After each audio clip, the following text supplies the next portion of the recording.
Are you looking for a strong performing wireless dual transmitter mic system for content creation or interview recording without breaking the bank?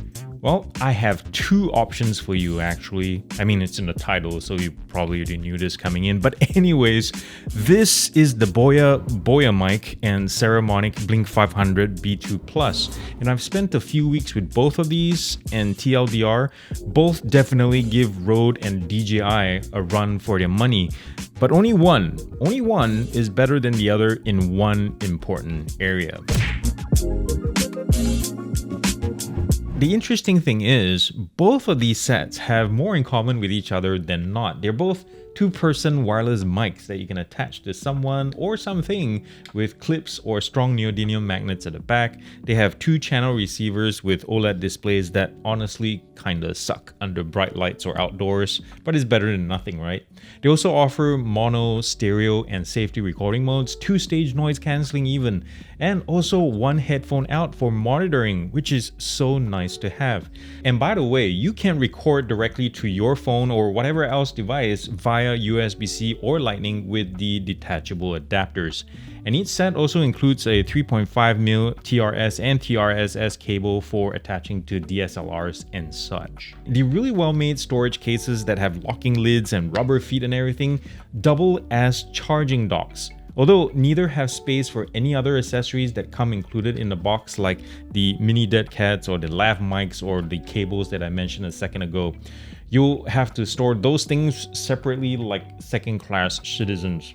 The biggest differences are that the BOYA mic, being the more expensive of the two, can record into internal memory like I'm doing right now just by activating the dedicated record button on the side. And if I remember correctly, there's like 8 gigs of onboard storage, which is like a full day's worth of high-def recording. The effective range on the BOYA is twice that of the SARAMONIC for what it's worth. Now, both effectively worked close to their factory distances, although in real life, for the BOYA especially, vocal distortion I felt started to slightly creep in around 240 meters.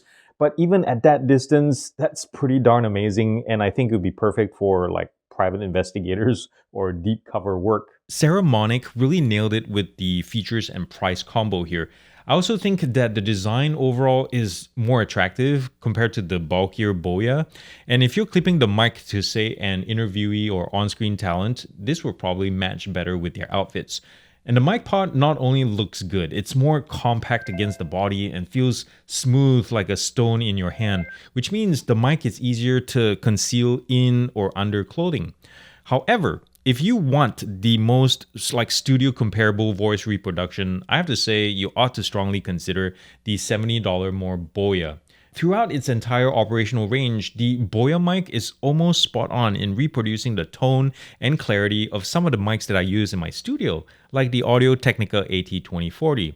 The B2 Plus, on the other hand, to my ears anyway, has this warmer sound that some of you may prefer, but also has this persistent digital edginess to the recording. It's very slight, but there's this buzzy sibilance thingy, kind of like static, that stands out to my ears. Or maybe I just have really rich iron in my blood or something.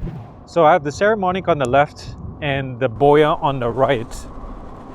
And we're heading directly into wind, going at 16 miles an hour. And there's also a headwind. So you can see how these things handle sound. Oh my goodness, there's a stronger gust right there. Oh, that's cold. Now we're going 20 miles an hour. Okay, this hill, check this out. So this hill will be pretty steep coming back up, but we're heading down, and watch the limiter hit 20. This should easily get us to 23, 24, but we're still holding at 20. Oh my goodness. There you go. It just won't go higher. So my money is on the BOYA for VQ because that's probably what you're getting these mics for anyway. In terms of function, usability in the field, and portability, you can't go wrong with either. Go with the Saramonic if you have a budget to stick to or you just prefer the aesthetics of the whole thing. The Boya mic, as I mentioned before, is bulkier but has onboard recording, which doesn't sound like a big deal until you use something that doesn't have it. Well, I hope you enjoyed this little short format review, and if you like what you see, please consider subscribing and also thumbs up this video and comment nicely down below. And remember to do something loving and kind for somebody in this world, because guess what? If you haven't seen the news, the world needs it more than ever, and it starts with you guys. I love you all very much. Peace out and God bless.